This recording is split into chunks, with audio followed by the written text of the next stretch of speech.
Que acabou tamén con goleada e con triunfador absoluto, Joselu. Joselu, está de volta. Como se diría en...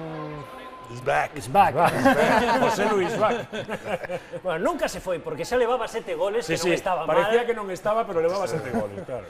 Bueno, un partido que se lle puxo costa arriba o Racing de Ferrol. Eu creo que cando marcou Fernando Beltrán o 0-1, non sei se apareceron nubarróns negros na malata, outra vez vai nos a volver a pasar o mesmo de non remachar na casa, pero aí apareceu.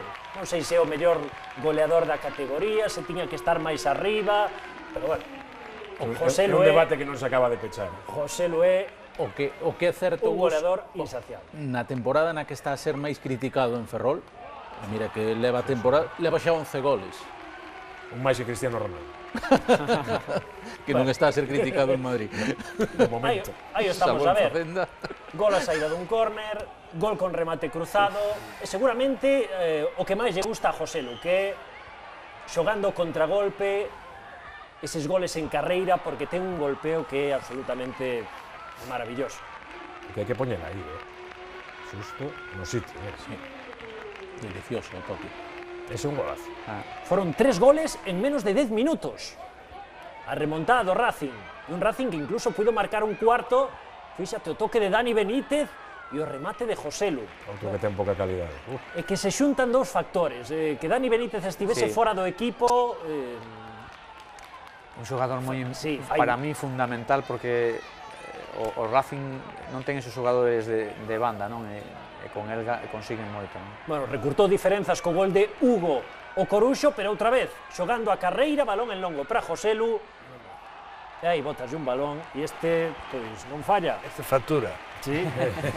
Xogaría con Bosco no Cosmos. Los entrenamientos, sí. Pois xa o sabe Joselu, que prove fortuna. Pois, moitos xogadores pagarían por estar Por iso digo. en esos adestramentos. Bueno, e ao final acabou redondeando a goleada o Racing de Ferrol, que tanto de bandera, pero que estivo de bandera, non foi David, foi José Luis. E a xogada de Dani Benítez. Xogada de... Bicho. De Bicho. Bueno, pois, escoitamos a Tena, que, de quen iba a falar?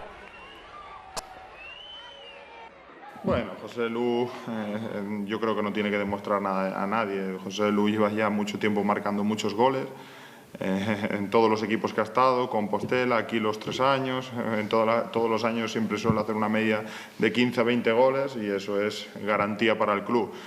Hoy se ha dado la circunstancia, desde que yo soy entrenador del Racing, que ha metido 4 goles en un partido y eso pues es muy significativo porque es que ha estado muy efectivo cara a gol, pero también es verdad que se lo ha buscado. É indiscutible que o triunfo do Racing é máis que merecido, pero no que tivemos que facer e non fixemos, por lo menos para nós, si hai unha pequena penalización, por decirlo de algún xeito, porque a verdade é que, xa digo, nos faltou moita contundencia, inda que nos adiantamos no marcador con un gol, penso que fruto do bon xogo que estamos a facer, era certo que se xa Nano nos había rematado 3 veces a portería en xogadas de estrategia, balón parado, e a verdade, na cuarta chegou o gol, non? Por lo tanto, estas cousas son así.